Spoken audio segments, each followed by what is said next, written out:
Good morning बच्चों, class 7। आज हमारा सेकंड लेसन है दादी माँ। ठीक है, इसके लेखक हैं शिव प्रसाद सिंह।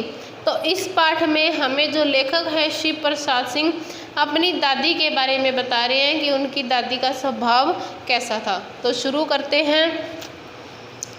कमजोरी ही है अपनी, सच तो यह है कि जरा सी कठिनाई पड़ते बीसों गर्मी, बरसात और बसंत देखने के बाद भी मेरा मन सदा नहीं तो प्राय अनमना सा हो जाता है कि ये मेरी ही कमजोरी है।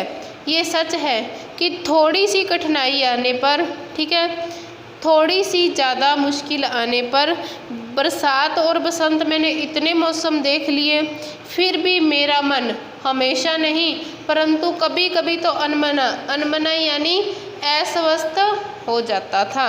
ठीक है, मेरे शुभ चिंतक मित्र मुंह पर मुझे प्रसन्न करने के लिए आने वाली छुट्टियों की सूचना देते हैं और पीठ पीछे मुझे कमज़ोर और जरा सी प्रतिकूलता से घबराने वाला कहकर मजाक उड़ाते हैं। मेरे शुभ चिंतक यानी मेरा भला चाहने वाले जो मेरे मित्र हैं, मेरे फ्रेंड हैं, वह मेरे मुंह पर तो बोलते हैं कि कोई बात नहीं, अभी छुट्टियां आने वाली हैं, परंतु मेरी पीठ पीछे मेरा मजाक उड़ाते हैं। क्या कि थोड़ी सी परेशानी, प्रतिकूलता यानी विपरीत या विरोध, अपने जब अनुसार कुछ काम नहीं होता तो मेरी पीठ पीछे मुझे क्या बोलते हैं कि ये तो थोड़ी सी बात से ही घबरा जाता है। मैं सोचता हूँ अच्छा अब कभी उन बातों को न सोचूंगा कि जब मेरे दोस्त मेरा मजाक उड़ाते हैं तो मैं सोचता हूँ कि अब आगे से मैं कभी भी उन बातों के बारे में नहीं सोचूंगा। ठीक है, जाने दो, सोचने से होता ही क्या है भी। ठीक है, चलो छोड़ो, मैं सोचता भी हूँ तो सोचने से क्या होता है, कुछ नहीं होता। ठीक है, पर बरबस मेरी आंखों के सामने शरद की शीत किरणों के समान स्वच्छ, शीतल और किसी की धुंधली छाया नाच उठती है। बरबस यानी जबरदस्ती भी, मैं कितना भी सोचूं कि मैं उस बारे में नहीं सोचूंगा, फिर भी जबरदस्ती मेरे आंखों के सामने शीत किरणों यानी ठंड की किरणों के समान साफ और ठंडी किसी की धुंधली छाया मेरी आंखों के सामने आ जाती है। मुझे लगता है जैसे कवार के दिन आ गए। उस याद को याद करने के बाद मुझे ऐसे लगता है कि जैसे कवार यानी आश्विन का महीना, कि जैसे आश्विन के दिन आ गए।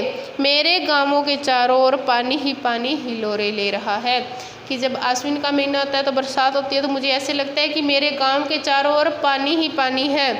ठीक है, दूर के सिवान से बहकर आए हुए मोथा और साई की अधगली घासें कि दूर से, ठीक है, दूर के गांव से यानी पास के गांव से आए हुए पानी में बहकर मोथा होता है एक जलीय भूमि। ठीक है, जो जलीय भूमि में उगने वाला एक पौधा होता है वो औषधि के काम आता है। ठीक है, कि अधगली घासें, वो ना तो पूरी गली है ना पूरी ताज़ा है, अधगली सी है घासें।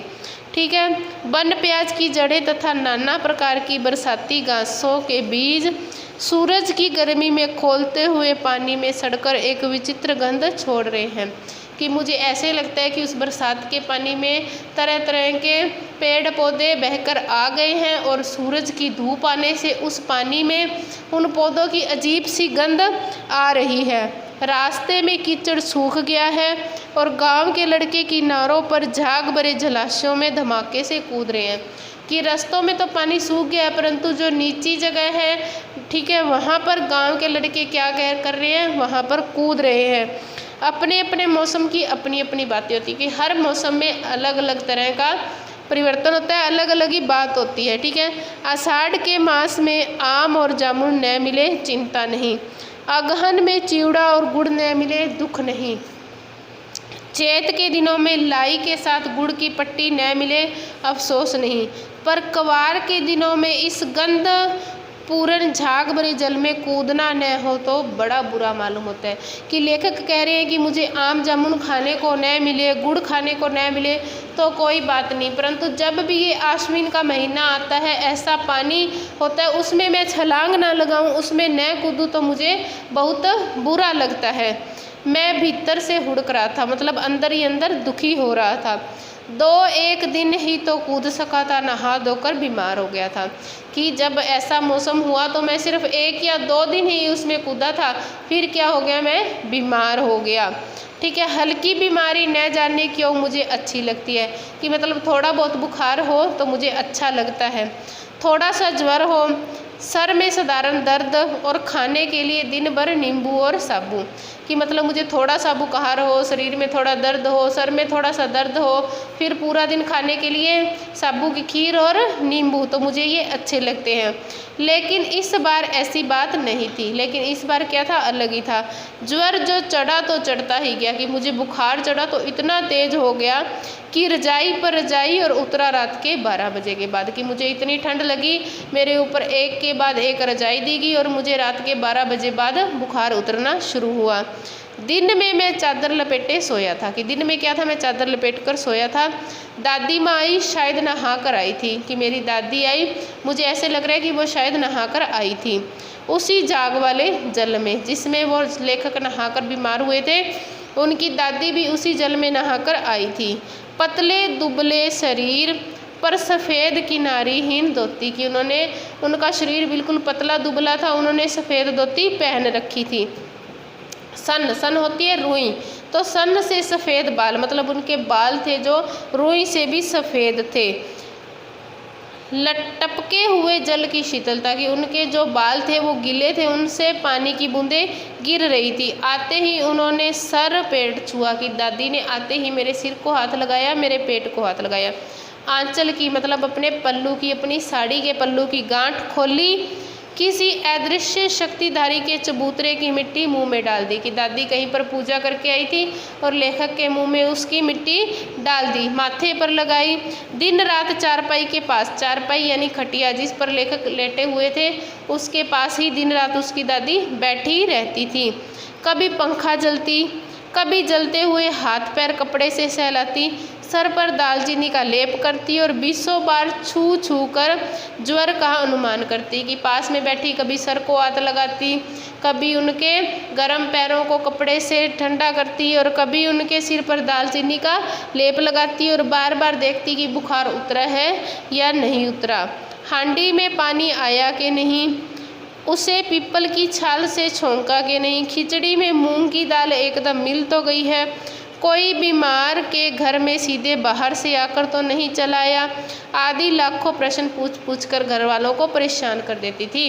लेखक बोलता है कि मैं बीमार होता तो मेरे लिए खिचड़ी बनती, तो दादी पूछती कि इसमें दाल अच्छी तरह से मिक्स हो गई, मतलब कोई किसी के घर जाके आया है, वहाँ पर कोई व्यक्ति बीमार था तो सीधे तो नहीं आ गया। तो कई प्रश्न पूछती और घर वालों को दुखी कर देती। दादी माँ को गवई गाँव की 50 किस्म की दवाओं के नाम याद थे। कि दादी माँ के गांव का नाम है गवई, तो उस समय जो दवाई चलती थी उनके नाम ही याद थे। गांव में कोई बीमार होता उसके पास पहुंचती और वहाँ भी वही काम। कि पूरे गांव में कोई भी बीमार हो जाता तो दादी माँ सीधे उसके पास पहुंच जाती थी। हाथ छूना, माथा छूना, पेट छूना, कि सबके साथ ही वो ऐसा ही करती थी। फिर भूत से लेकर मलेरिया, सरसाम, निमोनिया तक का अनुमान विश्वास के साथ सुनाती। कि वो बोलती या तो इसको मलेरिया हो गया या निमोनिया हो गया या इसको कोई भूत प्रेत की छाया है, तो उनके बारे में सब बातें बताने लग जाती। महामारी और विषसूचिका के दिनों में रोज सवेरे उठकर स्नान के बाद लवंग और गुड़ मिश्रित जलदार गुग्गल और धूप, यदि कोई महामारी फैल जाती, कोई बीमारी फैल जाती, तो उन दिनों में वो रोजाना सुबह जल्दी उठकर नहा लेती, फिर लौंग से मिश्रित गुड़ और जल की धारा गुग्गल की धूप देती। ठीक है, सफाई कोई उनसे सीखे, कि इतनी बढ़िया सफाई करती थी, मेरी दादी माँ से सीखे। दवा में देर होती, मिश्री या शहद खत्म हो जाता, चादर या गिलाफ नहीं बदले जाते तो पागल हो जाती। कि यदि किसी को दवा देने में देरी हो जाती, चादर नहीं बदली जाती, गिलाफ नहीं बदले जाते, तो दादी क्या हो जाती थी, पागल हो जाती थी। बुखार तो मुझे अब भी आता है, नौकर पानी दे जाता है, मैस महाराज अपने मन से पकाकर खिचड़ी या साबू दे देते। ठीक है, कि लेखक की दादी माँ गुजर चुकी है, तो अब लेखक को बुखार आता है तो उनकी देखभाल करने वाला कोई नहीं है, उन्हें अपनी दादी की याद आ रही है।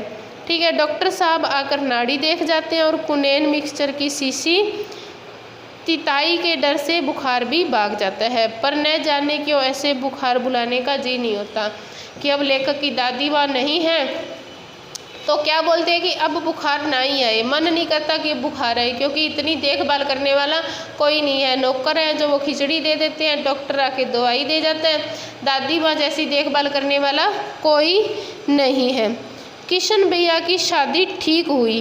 दादी माँ के उत्साह और आनंद का क्या कहना। कि लेखक का भाई है, उनकी शादी हुई तो उस समय दादी माँ इतनी खुश थी कि दिन भर गायब रहती, सारा घर जैसे उन्होंने सर पर उठा लिया हो। पड़ोसी ने आती, बहुत बुलाने पर दादी माँ आती, बहन बुरा न मानना, कार परोजन का घर ठहरा।